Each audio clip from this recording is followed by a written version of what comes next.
حلة الرز ال3 لتر في الميكروويف حلة منجزة فعلا جميلة جدا. انتي مستعجلة وما عندكيش وقت، وخصوصا في رمضان وكده مش لازم ننقع رز. طالما عندك الحلة دي مش لازم تنقعي الرز نص ساعة ولا ساعة ولا الكلام ده. دخليه الميكرويف اسلقيه وكبي المية زي ما انت شفتي، حتى مش بحتاج لمصفى. وغسلت الرز وكده لونه احلى وطعمه هيبقى احلى كتير. وجربي من غير ما تنقعيه، اسلقيه وكبي المية بتاعته. دلوقتي انا هعمل الرز بالخضروات والفراخ. عملت البصلة، وبعدين قطعنا الجزر، وحطيت الصدور الدجاج، وهحط مية مغلية، واحط صلصة وبهارات الكبسة والفلفل، واحطها في الميكروويف. يعني شوفي عندك القطع اللي بتستخدميها على البوتاجاز بتبقى قد ايه علشان تعملي الوصفة دي، وتلاقي مواعين حواليكي كتيرة جدا. هي فعلا حلة منجزة في الوقت وفي الطاقة، وموفرة معاكي حتى مجهودك.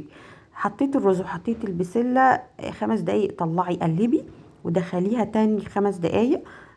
هي تاخد منك نص كيلو، يعني تاخد نص كيلو رز بسمتي. يعني شوف نص كيلو رز البسمتي كتير، تاخد منك نص كيلو. شوف الكمية اللي اتعملت في 5 دقايق، وبعدين 5 دقايق قد ايه رز ولا حباية لازقة مع التانية، وجميل جدا.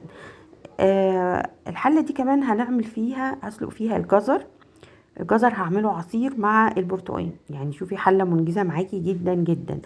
هناخد الجزر اللي احنا سلقناه وشوية من السلق المية بتاعته، علشان هفرمها واعملها على عصير البرتقال، تعملي احلى عصير وتبرديه بقى في التلاجة.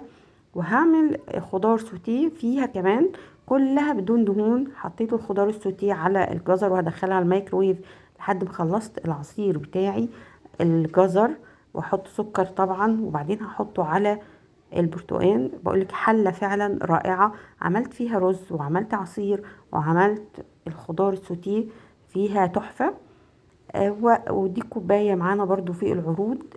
بتاخد كمية عصير مناسبة جدا، محكمة الغلق زي ما انت شايفة. 100% تاخديها حتى معاكي في الشنطة مش هتسرب. وده الخضار بتاعي بعد ما استوى.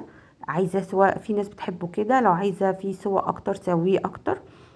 انا هاخد كمان اعمل منه شوربة. يعني دي وصفة تعمليها في رمضان، شوربة